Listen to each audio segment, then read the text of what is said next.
अस्सलाम वालेकुम दोस्तों, मेरा नाम है नवीद अली और आप देख रहे हैं ला लीगल रिसर्च चैनल। दोस्तों, अगर आप 18 साल से कम उम्र में हैं तो आप इस वीडियो को स्किप कर सकते हैं, या फिर अगर आप फिर भी देखना चाहते हैं तो आप हैंड फ्री का इस्तेमाल कर सकते हैं। हो सकता है मेरी कुछ बातें जो हैं बोल्ड हो जाएं, क्योंकि आज की वीडियो में हम खवातीन की एक टेस्ट के बारे में बात करने वाले हैं। और जैसे कि आपको पता है, किसी भी फोर्स में अगर आप जाते हैं या खवातीन जाती हैं तो मेडिकल उनसे ज़रूर लिया जाता है। तो मेडिकल यहाँ पे इतनी नहीं होती, लेकिन मैं आज की वीडियो में बात कर रहा हूँ इंडोनेशिया, एक देश है जहाँ पे जो लड़कियाँ फोर्स में जाती हैं, किसी भी फोर्स में जाती हैं, तो वहाँ पे एक मेडिकल लिया जाता है उनसे। और वो मेडिकल में एक टेस्ट होता है, उस टेस्ट का नाम है 2 फिंगर टेस्ट। यहाँ पे बहुत सारे लोगों को पता ही होगा कि 2 फिंगर टेस्ट किसको कहा जाता है। अगर जिन लोगों को नहीं पता 2 फिंगर टेस्ट किसको कहा जाता है, वो भी मैं इस वीडियो में आपको बताने वाला हूँ। तो बात कर लेते हैं कि इंडोनेशिया में किसी भी फोर्स में भर्ती के लिए सबसे पहले 2 फिंगर टेस्ट लिया जाता है। उसमें अगर आपका पॉजिटिव आ गया तो वहाँ से ही आपको बाहर भेज दिया जाएगा। आप आगे टेस्ट नहीं दे सकते, आप किसी फोर्स को ज्वाइन नहीं कर सकते। अब 2 फिंगर टेस्ट क्यों लेते हैं और ये किस तरह होता है, मैं आपको बताया चलूँ कि 2 फिंगर टेस्ट में वो ये चेक कर रहे होते हैं कि उस खवातीन ने पहले कभी जिनसी ताल्लुकात कायम किए हैं या नहीं। अगर किसी लड़की ने जिनसी ताल्लुकात कायम किए होंगे तो उस टेस्ट में उसका पता चल जाएगा, तो फिर वो आउट हो जाएगा। ये मैं बात कर रहा हूँ इंडोनेशिया देश की। यहाँ पे पाकिस्तान में ये कोई अभी टेस्ट तो नहीं चल रहा, अभी की बात कर रहा हूँ, अभी ये टेस्ट नहीं चल रहा। अब 2 फिंगर टेस्ट कैसे होता है? अब आप लोग बोलोगे कि नवीद भाई हमें पता नहीं है कि 2 फिंगर टेस्ट क्या है। मैं आपको बता चलूँ कि 2 फिंगर टेस्ट ऐसे होता है कि देखें, बहुत सारे देशों में ये भी होता है, जो मुसलमान देश हैं या अरब जो देश हैं, वहाँ पे एक रवाज है, एक रस्म है। ये रस्म ये है कि जब लड़का लड़की एक दूसरे से शादी करते हैं तो लड़के वाले पहले लड़की के 2 फिंगर टेस्ट करवाते हैं, उसके बाद रिजल्ट देखते हैं। रिजल्ट के बाद वो लड़का उससे शादी करता है या नहीं करता, वो उस रिजल्ट पे डिपेंड करता है। बहुत सारे देशों में आज भी ये रस्म चलती आ रही है। जी हाँ दोस्तों, लेकिन मैं आपको बता चलूँ कि 2 फिंगर टेस्ट कैसे किया जाता है। और यहाँ पे मैं एक छोटी सी आपको स्टोरी बताऊंगा कि ये क्यों करते हैं, 2 फिंगर टेस्ट कितना इम्पोर्टेंट है करना। तो मैं एक छोटी सी स्टोरी आपको यहाँ पे सुनाऊंगा कि एक लड़की को 3 लोगों ने अगवा किया। अगवा करने के बाद वो एक घर पे लेके गए और वहाँ पे एक रूम में जाके उस लड़की को बंद कर दिया। 3 लोग थे। ये एक सच्ची घटना पे कहानी नहीं है, सच्ची घटना है, मैं आपको बता रहा हूँ, सही है। तो एक रूम में जाके उन लड़की को जाके बंद किया उन 3 लोगों ने। 2 लोग बाहर खड़े होके पहरा दे रहे थे, एक लड़के ने अंदर जाके लड़की का रेप किया। रेप करने के बाद उस लड़की को उन लोगों ने मारा नहीं, उन लोगों ने छोड़ दिया और वहाँ पे जाके उनके घर वालों को जाके धमकी थी कि अगर हमारे खिलाफ आप लोगों ने कोई भी एक्शन लिया तो हम आपकी बेटी को जान से मार देंगे। ये शुक्र करो कि हमने इसको जिंदा छोड़ा है।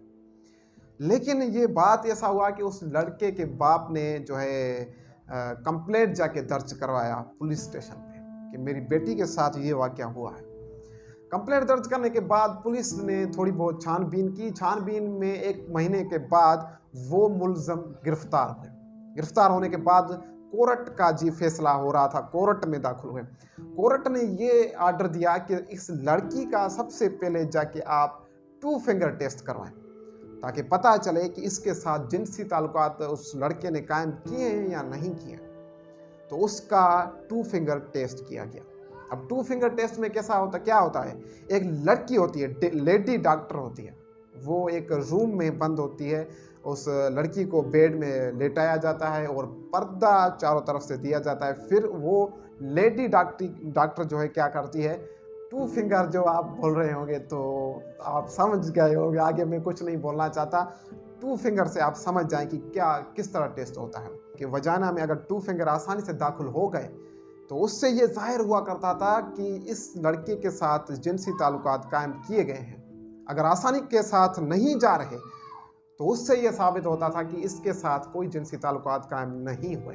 तो इस बिना पे जो है रिपोर्ट बनाई जाती थी। वो लेडी डॉक्टर अपना एक्सपीरियंस शेयर करता था और रिपोर्ट में लिखता था कि इसमें 2 फिंगर आसानी के साथ दाखिल हो गए हैं और ये रिपोर्ट पॉजिटिव है, इसके साथ रेप हुआ है। और ये फैसला जज ने सुनाया, उन लोगों को सज़ा दी। और मैं आपको बता चलूँ कि कहीं ना कहीं ये रिपोर्ट, ये टेस्ट जो है लड़कियों को बहुत ज़्यादा तकलीफ़ देती है। लड़कों के लिए तो ये इतना कोई मुश्किल बात नहीं है, वो तो बोलते हैं भाई ये टेस्ट करवाओ। पाकिस्तान में ये बात चले तो लड़के भी इस तरह के टेस्ट जो है लड़कियों से करवाएं शादी करने से पहले। मेरे किसी बात को अदरवाइज मत लीजिएगा, ठीक है। तो बात करते हैं कि लड़कियों को बहुत ज़्यादा तकलीफ़ होती है इस टेस्ट को करवाने से। क्यों? रीज़न क्या है कि देखें, जज ने फैसला सुनाया कि इसके साथ रेप हुआ है, इसके साथ जिनसी ताल्लुकात कायम हुए हैं। अब वो लड़की के ऊपर एक समझो दाग लग गया। लड़की के आसपास के पड़ोस के जो लोग हैं उसको पता नहीं किस नज़र से देखते हैं, अजीब नज़र से देखते हैं। लड़की के लिए बाहर निकलना मुश्किल हो जाता है अगर वो ये टेस्ट करवाता है। आज भी बहुत सारे देशों में ये रवाज चलता आ रहा है कि शादी से पहले लड़की से ये टेस्ट कराओ। फिर लड़की के माइंड में उस वक्त क्या चल रहा होता है, अब क्या होगा, टेस्ट के बाद क्या होगा। अगर पॉजिटिव निकला तो खानदान में बेइज्जती और वो रिश्ता टूट जाएगा, उससे बेइज्जती। उसके बाद कोई शादी करे ना करे वो बात अलग है। दोस्तों, अब अच्छी बात यह है कि अब इंडोनेशिया में फौज के मेडिकल में ये टेस्ट नहीं लिया जा रहा। अभी हुकूमत ने ये टेस्ट वहाँ पे बंद कर दिया है। पहले लेते थे, पहले जो भी फोर्स में जॉब आती थी तो खवातीन अगर उसमें अप्लाई करती थी तो सबसे पहले उनका मेडिकल लिया जाता था भैया। और मेडिकल में सबसे अहम जो टेस्ट होता था वो होता था 2 फिंगर टेस्ट, जिससे लड़कियां घबरा जाती थी और बहुत सारी लड़कियां यहाँ से ही बाहर हो जाती थी। लेकिन अभी वहाँ की हुकूमत ने फैसला किया है कि अभी ये टेस्ट हम फोर्स में टेस्ट नहीं लेंगे। लेकिन अभी भी बहुत सारे देशों में ये रिवाज चलता आ रहा है कि शादी से पहले लड़की को ये टेस्ट करवाना लाजमी होता है और लड़की करती है ये टेस्ट। तो बहुत सारे, अब मैं आपको एक बात बता चलूँ कि अब टेस्ट करने के भी तरीके होते हैं। जो लोग, कई तो ऐसे ही लोग होते हैं जो डॉक्टर के पास नहीं जाते हैं। वहाँ पे जो भी एक बड़ी जो है अम्मा होती है, जो जिसकी उम्र बहुत ज़्यादा होती है, जिसको एक्सपीरियंस ज़्यादा होता है, तो वो क्या करता है कि शादी से पहले जिस लड़की से लड़के की शादी होती है उस लड़की की जाके वो टेस्ट करती है, वो खुद करती है। वो टेस्ट में ये कोई इतना जो है कुछ किसी चीज़ की ज़रूरत नहीं होती, बस एक एक्सपीरियंस की ज़रूरत होती है मेरे भाई। तो आप अपने कमेंट्स में जाके मुझे राय दें कि ये टेस्ट करना सही था या नहीं था लड़कियों के लिए।